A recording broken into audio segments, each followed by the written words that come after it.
All right, 5 months after running its final horse race, Demolition is nearing the finish line at Northville Downs. Believe it or not, crews tearing down the historic clubhouse today at the site of what was the last horse racing track in Michigan.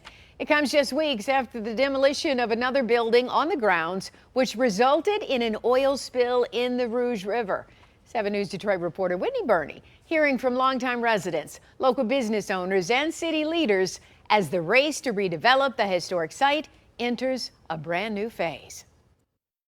Today, crews began tearing down the historic clubhouse here at the former Northville Downs site. You can see crews are hard at work here behind me. It's the last structure here on the grounds that needs to come down as the city inches closer to their new horizon.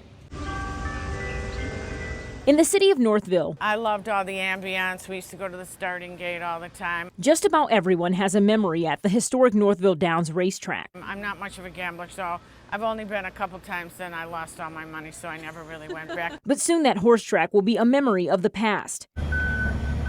Crews began to tear down the historic clubhouse on the site today as they make way for a development that includes 443 residential units, retail, parks, and green space. Like any big development, there's apprehension, right? But I think there's also a lot of excitement around that as well. William Hunley is the owner of Tuscan Cafe. A short walk from the site, he's hoping more people are inclined to take once it's finished. I'm not a city designer, but if I was, I would take a county-wide park. I'd dead-end it into a farmer's market with a river walk, with a central park, and then a pedestrian-friendly business district. That sounds like exactly what you would want to have out of a community, and we're on the precipice of making that happen. But the demolition has not been without hiccups. Just last weekend, demo of another building on the site leading to an oil spill in the Rouge River. The booms were put in the river as really a preventative measure, and it's to stop if any residual oil got off the site and got into the river, to keep it really here in the area and then be able to take it out of the river. So at this point, if we receive the all clear,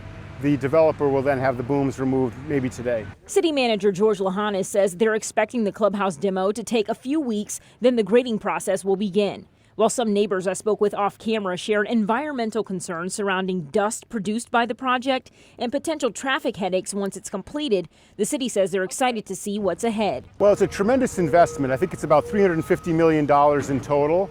So at the end of the day, people want to come here and invest in our region. I think that's a great thing. They see a lot of promise here. In Northville, It's going to be beautiful. I trust the people that are doing the work. Whitney Burney, 7 News Detroit. Glad something is coming. Thank you so much, Whitney.